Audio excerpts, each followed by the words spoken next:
सब लोग अपनी अपनी योग्यता, अपनी अपनी पात्रता और अपने अपने पुरुषार्थ से ही आगे बढ़ते हैं। कभी कभार हमें जानने को मिले या हम लोगों का संवाद हो तो उसमें थोड़ा सा एक और एक अनुभव होता है। बाकी सबको अपने अपने ज्ञानात्मक पुरुषार्थ से ही आगे बढ़ना होता है और वैसे ही आगे बढ़ते हैं। इसलिए मार्गदर्शन वो तो ठीक है।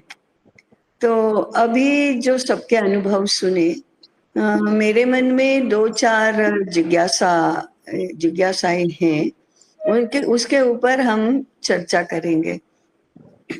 जब यह नचिकेता स्वाध्याय गट बना था, तो स्थिति क्या थी कि ये सभी 6 अध्येता अनुभवी अध्येता हैं। ये पांचों ग्रंथ पहले पढ़ चुके हैं, ऐसे हैं। इनको स्वाध्याय घट बनाया क्योंकि इनको और स्वाध्याय की आवश्यकता है। तो हम वरिष्ठ अध्येताओं की श्रेणी में तो आते हैं, अनुभवी अध्येताओं की श्रेणी में भी आते हैं। तो ये ग्रंथमाला के जो ग्रंथ हैं वो हम पुनः पढ़ रहे हैं। तो हमें निरंतर ये जागरूक रहना चाहिए कि पहली बार पढ़ रहे थे और अब दूसरी बार पढ़ रहे हैं। पहली बार पढ़ रहे थे तब अग्रपाठी के साथ इतना अधिक संवाद नहीं होता था। अभी दूसरी बार पढ़ रहे हैं तो अग्रपाठी के साथ अच्छे अच्छे से संवाद हो रहा है। तो उसके अध्ययन में क्या अंतर रहा, दोनों बातें हैं ना।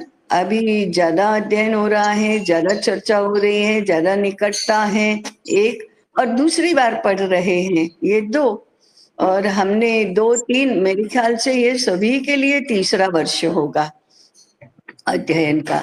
तो उस दृष्टि से हमारे अध्ययन में क्या अंतर हुआ है, इसके बारे में सब लोगों ने जागरूक रहकर अपने आप को प्रश्न पूछकर अपने आप उत्तर देकर ये जानना चाहिए। ऐसे जानने में आपके अग्रपाठी आपकी सहायता कर सकते हैं। वे भी प्रश्न पूछेंगे, आप भी प्रश्न पूछेंगे, तो ये विषय अधिक अधिक स्पष्ट होता जाएगा। ये हमने स्वयं ने अपने स्वयं के अध्ययन के बारे में जागरूक होना है और जानना है। तो ये करेंगे तो हमारी बोध की प्रक्रिया तो अच्छी होगी, अभ्यास भी उसके बाद अच्छा होगा।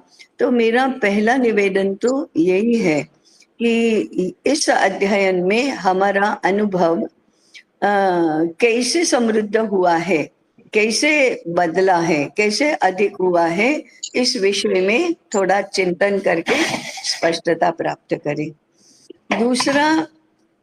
दूसरा मुद्दा ये है कि जब एक बार विषय आया था कि आपको आचार्य अध्ययन योजना में ही रहना है कि जीवन विकास अध्ययन योजना में जाना है, तो सभी ने बहुत आग्रह से और बहुत भार देकर और तुरंत बताया था कि नहीं, हमको आचार्य अध्ययन योजना में ही रहना है। फिर उसके कारणों की मीमांसा हुई तो लगभग सभी लोगों ने आगे चलकर गुरुकुल शुरू करेंगे, आगे चलकर गुरुकुल में आचार्य भी बन सकते हैं, या ऐसी संभावनाएं ही हमें आकर्षित करती हैं, ऐसा बताया था। अब उस बात को ये हमारा संवाद वसंत पंचमी में जो हमारा वर्ग था उस समय हुआ था। उसके बाद अभी 4 महीने तो कम से कम बीत चुके हैं। तो 4 महीने में इस दिशा में हमारी स्पष्टता कैसी बनी है, इस पर भी हमें विचार करना चाहिए। क्या हम वास्तव में गुरुकुल के संदर्भ में विचार कर रहे हैं? गुरुकुल के संदर्भ में अभी बताया ऐसे 2 पद्धति से होता है। क्या हम गुरुकुल में शिक्षक बनना चाहते हैं? क्या हम गुरुकुल शुरू करना चाहते हैं? तो अभी हमारे व्यवसाय और हमारे संदर्भ तो बहुत ही अलग है।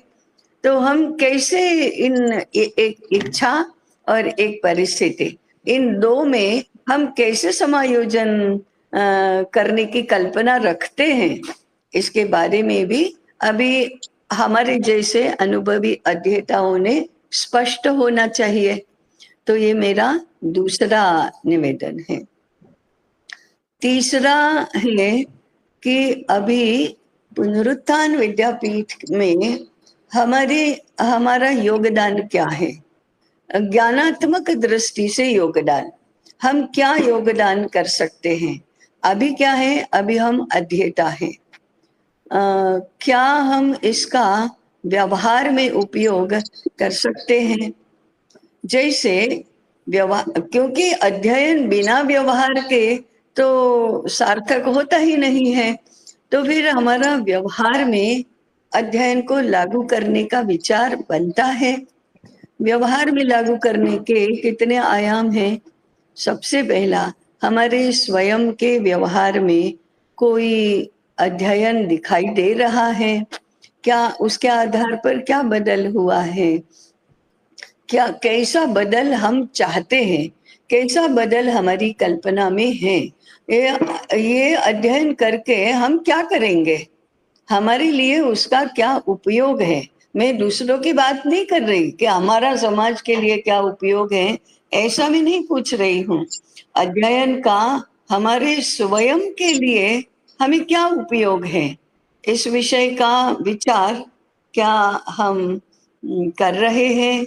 यदि नहीं कर रहे हैं तो करना चाहिए। कभी कभी, अरे तुम अध्ययन कर रहे हो, क्यों कर रहे हो? अरे बड़ा मजा आता है, कितने नए विषय जानने को मिलते हैं। ऐसा उत्तर तो हम तुरंत दे देते हैं। और ये बात तो सही है, मजा आता है तभी तो हम अध्ययन में जुड़े हैं। मजा ही नहीं आएगा तो कैसे जुड़ेंगे? तो बहुत मजा आता है, बहुत जानने को मिलता है, ये भी अच्छी बात है। इसको कहते हैं स्वांतः सुखाय अध्ययन करना। अपने आप को अच्छा लगता है इसलिए अध्ययन करना। ये बात तो सबसे पहली है। हमें अच्छा नहीं लगता ऐसी कोई भी बात करने की मजबूरी क्यों होनी चाहिए? किसी के लिए भी जीवन में किसी भी प्रकार की मजबूरी तो होनी ही नहीं चाहिए। तो पहला पद, पहला चरण तो यही है कि हम सबको मजा आना चाहिए इसमें। स्वांतः सुखाय अध्ययन करना, ये पहली बात है। अब अच्छा किसको लगता है? अच्छा हमारे मन को लगता है, अच्छा हमारी बुद्धि को लगता है। तो अच्छा लगना ये सही है, परंतु इसका उपयोग हमारे लिए क्या है? हमारे भले के लिए, हमारे स्वयं के कोई लाभ के लिए इस अध्ययन का उपयोग है क्या? जब हम लाभ की बात करते हैं तो यह क्या केवल आर्थिक लाभ है, या समाज में प्रतिष्ठा मिलेगी ये लाभ है, या हम जो काम कर रहे हैं, व्यवसाय कर रहे हैं उसमें कोई लाभ है, या समाज में हमारी ज्ञानवान लोग करके प्रतिष्ठा होगी, यह लाभ है? लाभ क्या है? अपने आप को होने वाला लाभ हम किस संदर्भ में देखते हैं? तो इसका जरा विश्लेषण करना चाहिए कि जो अध्ययन करता है उसको स्वयं को इससे लाभ होता है, ऐसा जो पहला स्टेटमेंट है, पहला कथन है, वह हमको कैसे लागू हो रहा है, हमें क्या लाभ हो रहा है? तो मेरा अनुरोध ये रहेगा कि इसको छोटी से छोटी बात आप लिखो और लिखने के बाद बोलो। नहीं तो हमें बहुत जनरलाइज करने की बहुत पद्धति होती है कि हम सामान्यकरण कर देते, नहीं बहुत अच्छा बहुत अच्छा, फिर और कुरेदते तो कहते वो नहीं, हम ठीक से बता नहीं पा रहे हैं लेकिन बहुत अच्छा है। तो ये हम बता नहीं पाते हैं, ऐसा नहीं। तो जिस प्रकार से आप समझते समझते स्पष्ट हो रहे हैं, उसी प्रकार से हम अपने बारे में भी समझ समझ कर स्पष्ट हों। इसलिए आप लिखो कि मुझे इससे क्या लाभ हो रहा है। 1, 2, 3, 4, तो छोटी से छोटी डिटेल लिखो। बहुत अच्छा, सामान्यकरण मत करो जिसका पढ़ने वाला सुनने वाला कोई भी अर्थ कर लेगा, ऐसे नहीं। तो स्पष्टता अगर समझने में है तो प्रस्तुत करने में भी होनी चाहिए। इसलिए अपने बारे में लिखो। दूसरा, फिर लाभ केवल हमारे लिए नहीं होता। हमारे लिए लाभ ये तो पहली बात हुई, परंतु हमारे अध्ययन से और किन किन लोगों को क्या क्या लाभ होता है, क्या होता भी है, क्या हम ऐसा लाभ पहुंचाने का मानस रखते हैं, क्या हम इसका प्रसार करने का मानस रखते हैं। तो ये दूसरी भी बात अब हमको समझना है कि हमारे अध्ययन से और किसको क्या लाभ हो रहा है। हो रहा है तो हमें दिखाई देता है, कभी कभी ऐसा होता है कि हमें नहीं दिखाई देता, हमारा वो आशय भी नहीं होता है कि हमारे अध्ययन से और किसी को लाभ हो, तो भी किसी को लाभ होता है। जैसे हम अपने ही कंठस्थीकरण के लिए या अपने ही स्वाध्याय के लिए रोज भगवत गीता का पाठ कर रहे हैं, श्लोक रट रहे हैं और वो जोर से बोल रहे हैं, आते जाते में और ऐसे जोर जोर से बोल रहे हैं, तो सुनने वाले को अपने आप ही वो श्लोक कंठस्थ होने लगते हैं। हम तो उनको कंठस्थ हो इसलिए नहीं कर रहे हैं, हम अपने को अपने आप में कंठस्थ हो इसलिए कर रहे हैं, लेकिन सुनने वाले को अनायास, उसको भी उसने भी कोई विशेष व्यवस्था नहीं की है, हमने भी कोई विशेष व्यवस्था नहीं की है, हमारा आशय भी नहीं है, तो भी उसको लाभ हो रहा है। ऐसे हमारे अध्ययन से जाने अनजाने, योजना पूर्वक या बिना योजना से और किसी को कहीं पर भी लाभ हो रहा है क्या? ये केवल व्यक्तिगत लाभ नहीं, जैसे पुनरुत्थान विद्यापीठ को लाभ हो रहा है क्या? अपने परिवार के अन्य सदस्यों को लाभ हो रहा है क्या? अपने व्यवसाय के क्षेत्र में, कार्य क्षेत्र में किसी को लाभ हो रहा है क्या? हमारा जहां जहां भी संपर्क आता है, हमसे जो जो भी कुछ जुड़ा हुआ है, जो जो भी कोई जुड़ा हुआ है, वहां लाभ हो रहा है क्या, पहुंच रहा है क्या? हमने योजना नहीं की है, हमारा मानस भी नहीं है, तो भी लाभ हो रहा है। इस बात का भी आप विचार करो, देखो जरा। ये भी अध्ययन का तरीका है, ये अध्ययन का सांदर्भिक व्यावहारिक तरीका है कि हम उसके बारे में जागरूक होकर सोचे, देखे, जाने, समझे। तो ये दूसरी बात है कि इससे किसी व्यक्ति को, किसी संस्था को किसी भी तरह से लाभ हो रहा है क्या, ये दूसरी बात है। और तीसरी बात है, पुनरुत्थान विद्यापीठ में हम अपने अध्ययन के आधार पर कौन सी भूमिका, किस किस प्रकार की भूमिका निभाने का मानस रखते हैं। हो सकता है कि प्रशांत जी कहेंगे कि मुझे तो बिल्कुल समय ही नहीं मिलता व्यवसाय में से, या गणेश जी कहेंगे कि मुझे तो कभी कभी रविवार की, कभी कभी शनिवार रविवार की छुट्टी मिलती है, तो मैं हमेशा विद्यापीठ में आने के लिए तत्पर रहता हूँ। तो अभी ने अभिषेक तो 2 महीने के लिए यहाँ है ही, रामचंद्र जी अभी अभी तभी ऐसे आते ही रहते हैं। तो ये इस रूप में, किसी भी रूप में आने के बाद क्या करते हैं, वो हमारे अध्ययन के आधार पर कर रहे हैं या हमारे व्यावसायिक अनुभव के आधार पर कर रहे हैं या कैसे कर रहे हैं, तो हमको अपने कार्य का, अपनी गतिविधियों का विश्लेषण करना सीखना चाहिए और पक्के योजना समझनी चाहिए। माने हमारे अनजाने में क्या हो रहा है, हमें जान समझकर, सोच समझकर क्या कर रहे हैं, जागरूक अवस्था में क्या कर रहे हैं, अपने आप क्या हो रहा है, इसका भी विचार करना चाहिए। तो ये एक अध्ययन की दूसरी पद्धति है। उपनिषद पद्धति के बारे में तो आपने जाना कि प्रत्यक्ष साथ में बैठकर अध्ययन करना। अब ये जो बाकी सारी बातें हैं, चर्चा करना, पाठ करना, एक साथ पाठ करना, एक के बाद एक ने पाठ करना, ये तो सारा है, परंतु मूल बात नहीं है। वो क्या? हम आभासी माध्यम से साथ में हैं। अब आभासी तो आभासी ही होता है, प्रत्यक्ष में साथ बैठकर, पास में बैठकर अध्ययन करना। तो अभी हमारे लिए यही व्यवस्था है कि हम ऑनलाइन माध्यम से जुड़े, परंतु क्या प्रत्यक्ष बैठकर इसी प्रकार से अध्ययन करने की हमारी जिज्ञासा हो रही है, आकर्षण बढ़ रहा है, ऐसी अनिवार्य इच्छा हो रही है कि हम उपनिषद पद्धति से हमारे अग्रपाठी के साथ बैठकर अध्ययन करेंगे, ऐसा हो रहा है क्या? ऐसा भाव जागृत हो रहा है क्या? अगर वो पक्का है तो वह भी होगा। तो ऐसे थोड़ा जागरूक होकर विचार करिए अपने अध्ययन के बारे में। ये कुछ मुद्दे मैंने बताए, इसमें आपको भी बताने लायक बहुत है अपने बारे में, सभी के बारे में, और कुल मिलाकर एक गट के रूप में बताने लायक बहुत है। वो सारा यदि आप जैसा सूझता है वैसा बताएंगे तो अच्छा होगा। है ऐसा सब लिखो पहले। आप कह रहे हैं ना अंदर अंदर खिचड़ी पक रही है, अब खाने को भी मिलनी चाहिए ना।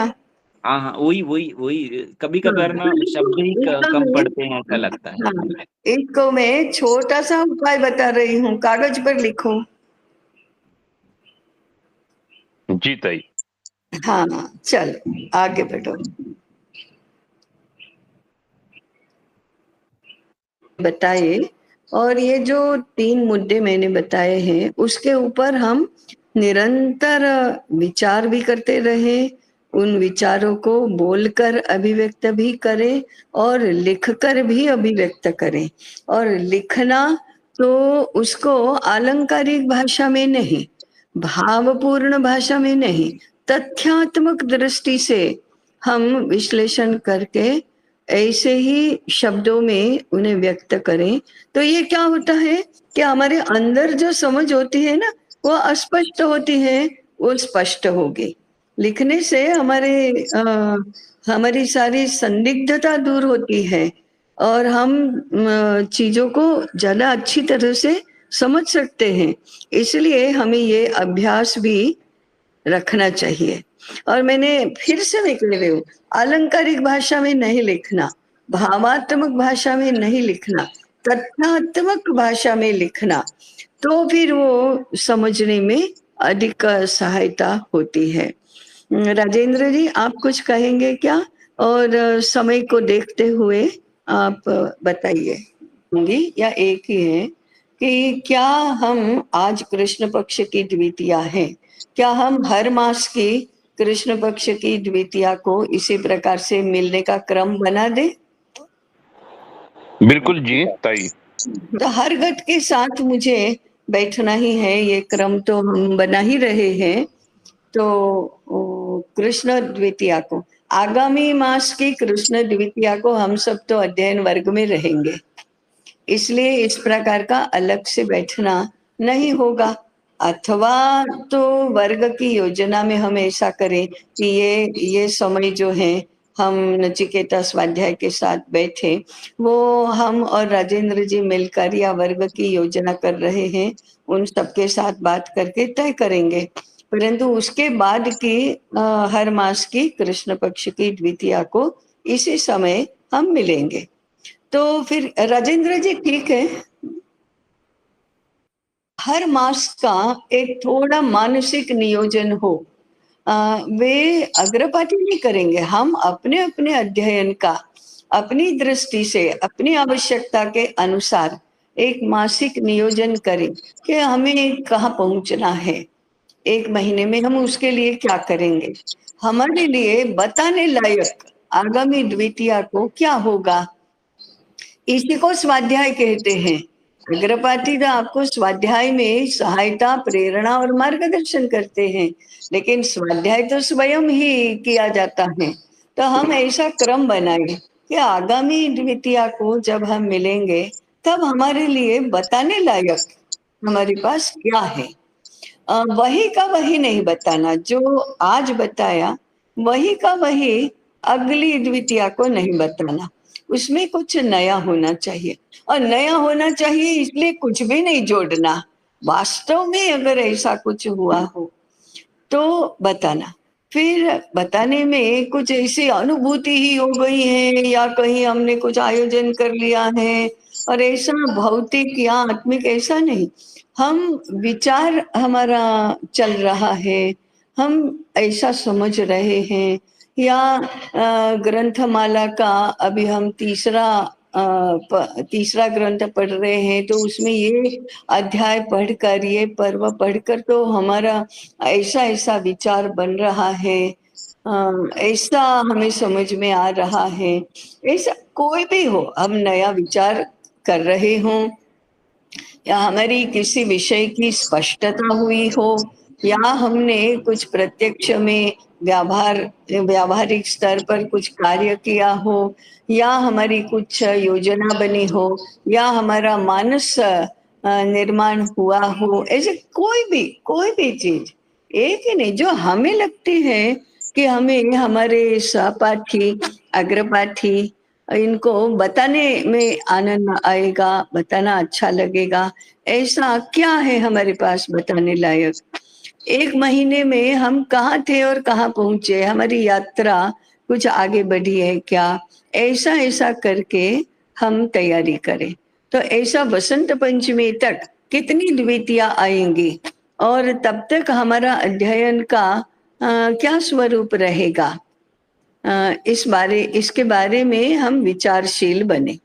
तो हमारा स्वाध्याय गट है, तो स्वाध्याय संज्ञा हम सार्थक करें, ये स्वाध्याय चल रहा है। स्वाध्याय माने स्व का अध्ययन, और स्व के द्वारा किया गया अध्ययन, हमने स्वयं ने किया हुआ अध्ययन, ऐसा हम आगे बढ़े। ये इतना ही निवेदन है मेरी बात पूर्ण हुई, मुझे लगता है समय भी पूर्ण हुआ। हाँ जी।